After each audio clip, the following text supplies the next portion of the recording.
Hey guys, Ryan from Husky Moving here, Arlington, Massachusetts. We are a full service residential moving company. My pit bull is trying to fight an umbrella that's on the floor right now.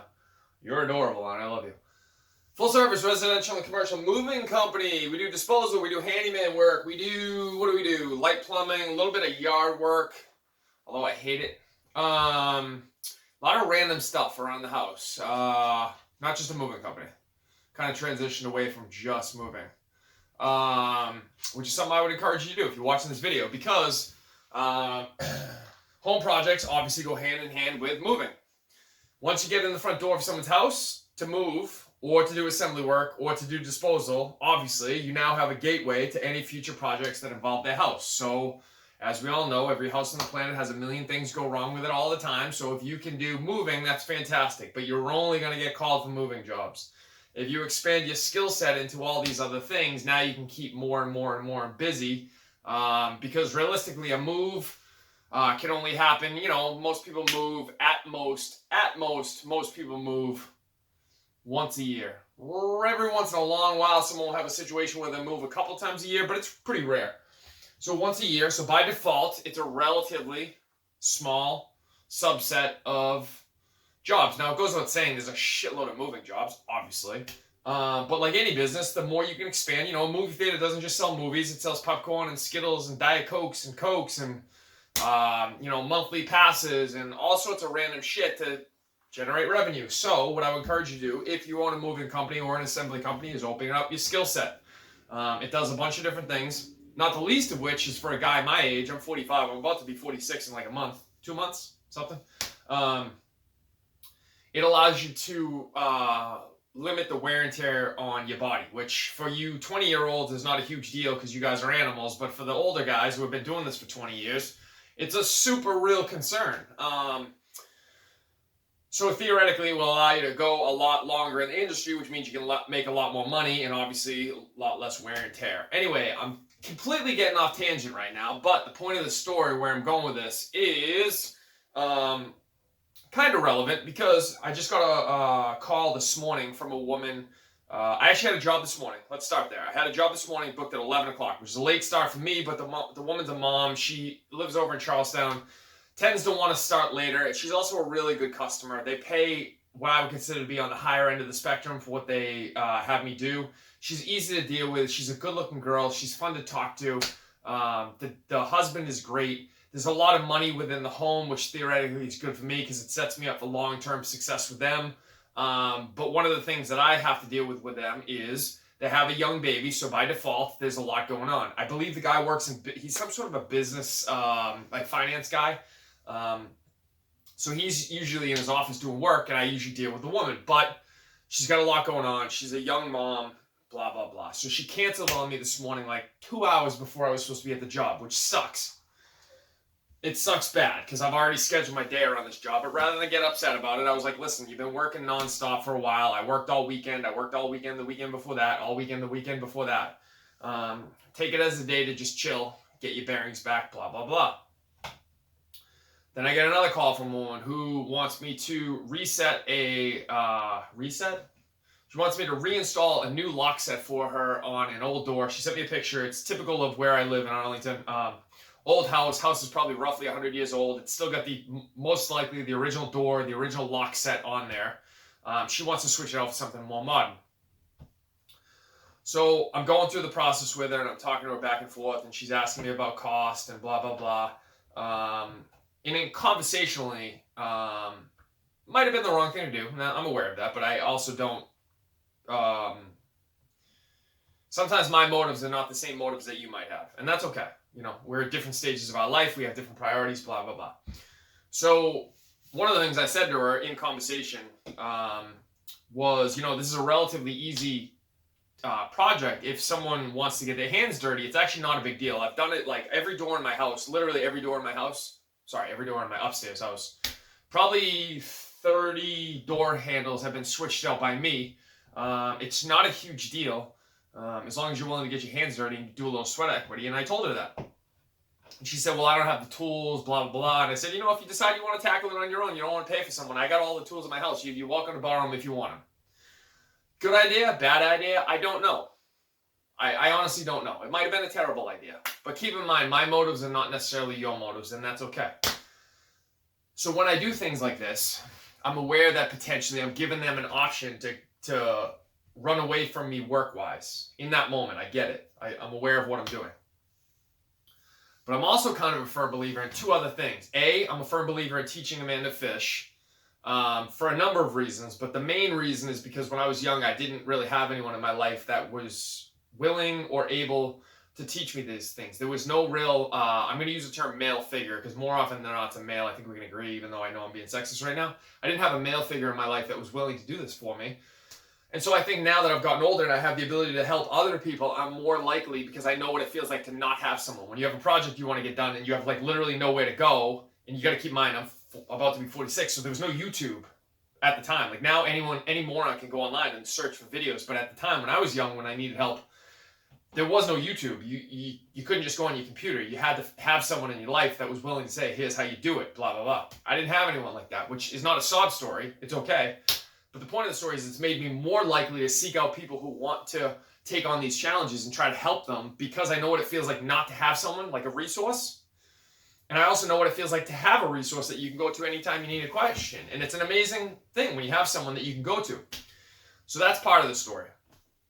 And again, it goes with this whole thing. I did a video on this yesterday of like, you can give someone options. The option is not always Ryan and Husky Moving is the best thing on the planet. They're the only ones on the planet that can do this for you. Well, no, of course not. There's 100 different ways you can go about any different task. Sometimes I'm the best option. Sometimes I'm not the best option. And in this case, I laid out a bunch of different options for her. And there were three options. It was A, the last thing I said was actually C would be you can do it yourself if you want to. And if you want to, you can borrow the tools. And I'll kind of walk through the steps. Save a lot of money that way, obviously. The other option would be I come over and do the whole thing from soup to nuts, which would be, and I explain the whole process of what needs to be done if you want to do like a finished product, meaning you never knew there was an old lock set there, meaning sanding, painting, everything. I can do that. Or if you wanted to just do the low cost version, I could come over and just drill the hole for you, because that's what she was telling me she didn't have. She didn't have the tools to drill the hole to get the new lock set in the thing. I said, if you want me to do that, I can do that, and then you can do all the finish work. Sanding, painting, blah, blah, blah. That stuff any moron can do. I mean, it's pretty easy. It's just time consuming. It's not a big deal. Sand, paint, done. So if you want to save some money, that's time consuming. It saves a lot of money.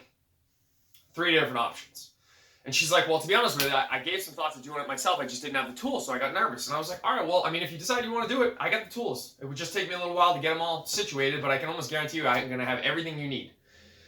She was still a little bit nervous because in the video she watched on YouTube, there was a section which included how to do it if you don't have a door jig, which I do have. So there was a large part of work that she didn't realize at the time from the video was extraneous. She wasn't going to have to do it because I already have a door jig. I won't bore you with the details. The point of the story is a lot of the video she was looking at, which was making her nervous, was extraneous. She didn't need to do it. So I was talking to her. I said, it's actually a pretty simple thing. If you want to come over here and get the tools, I can teach you how to do it. It's not a big deal. You just, it's like anything else. It's a little bit of measuring, and then you just take your time and make sure you're doing everything correctly, blah, blah, blah. And now as I'm doing this with her, she's starting to get like more and more excited and like realize that she can do this if she wants to. Now the parts that were making her stressed, which were that part in the video which involved some stuff that she didn't know how to do, which was basically, cutting stuff on a miter saw. I won't bore you with why, but the guy didn't have a jig, so she needed to do some other stuff. She didn't have to do that anymore, so now that stress got relieved, and now the stress of not knowing or having the proper tools got relieved, because I already said to her, I have everything. All you need to do is come over and pick it up, and I'll show you how to use it. And now that stress is all relieved, so now she just got the stress of actually figuring it out. So now like half of her stress is gone. Great.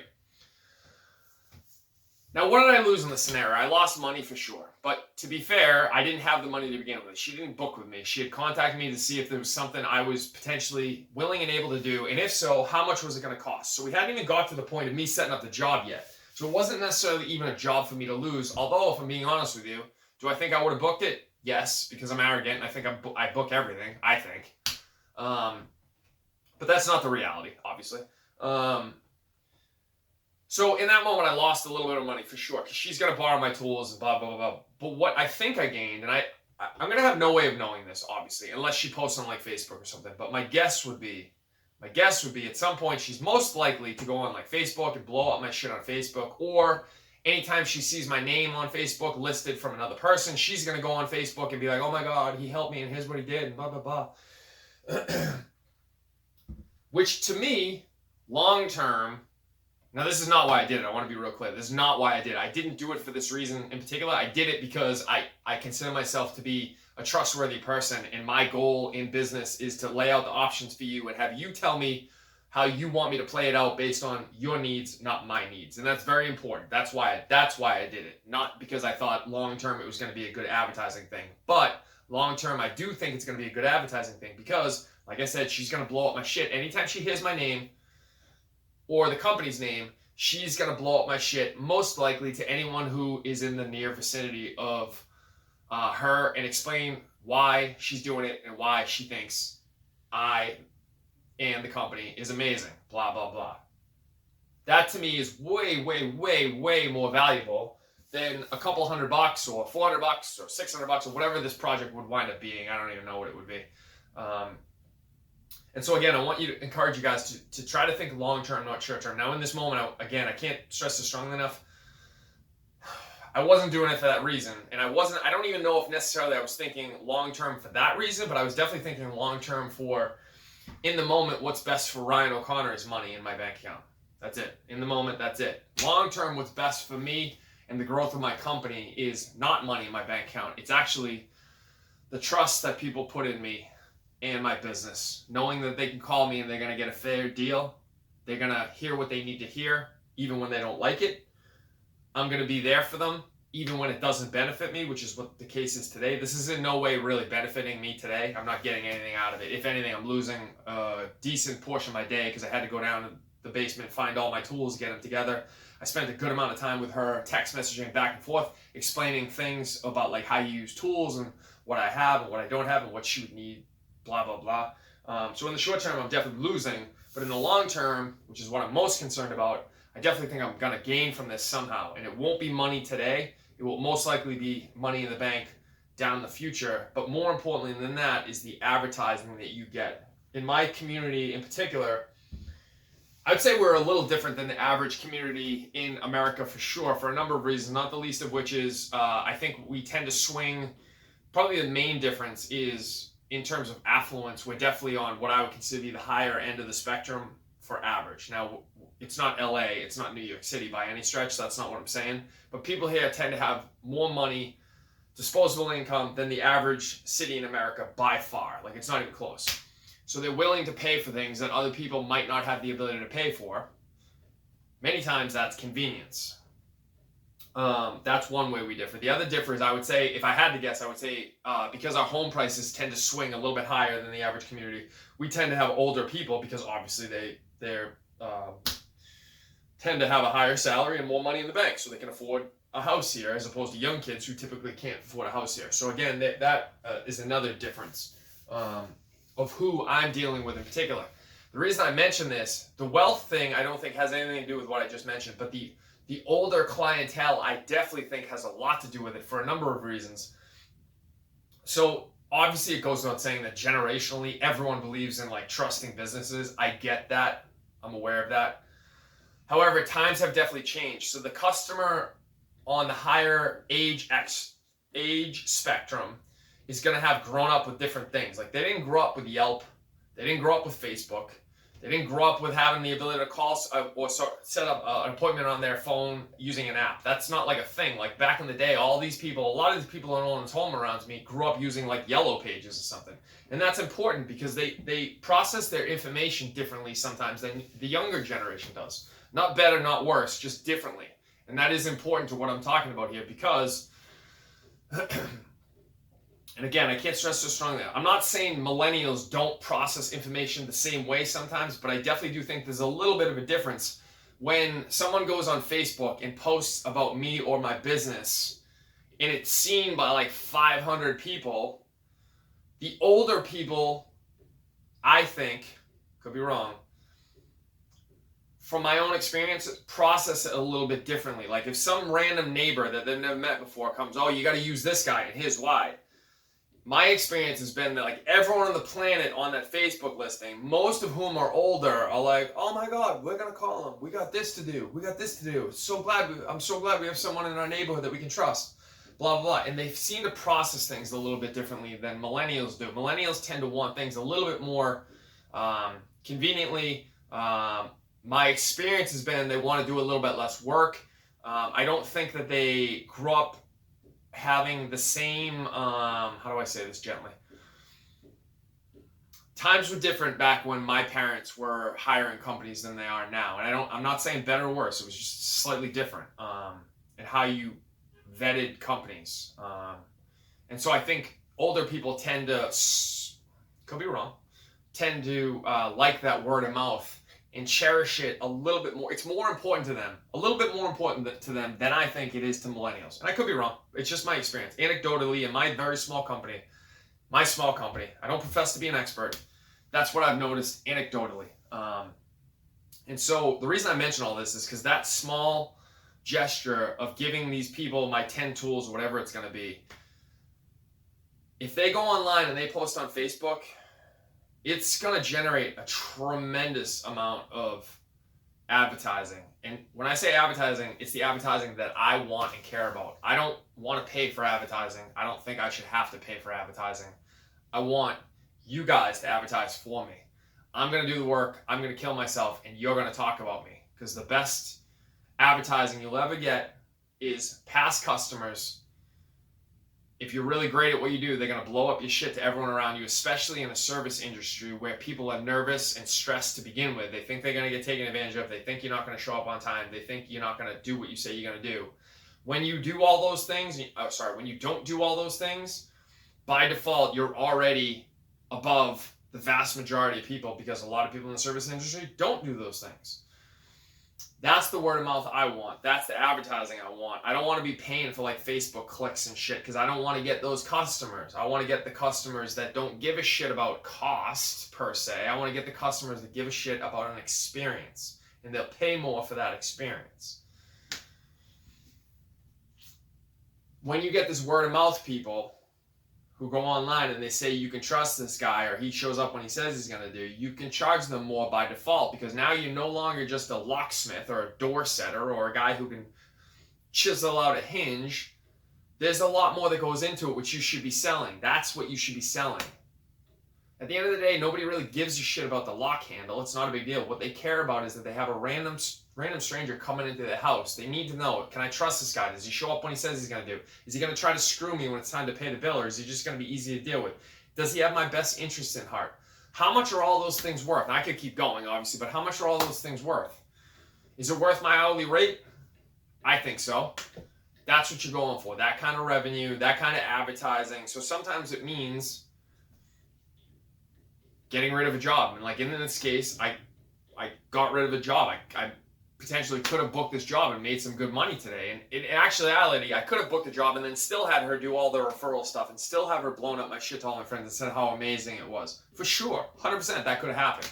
But again, if your starting point, and this is important because I'm not saying this should be your starting point, I'm just saying you need to know when I'm talking that this is my starting point, which is where I'm coming from.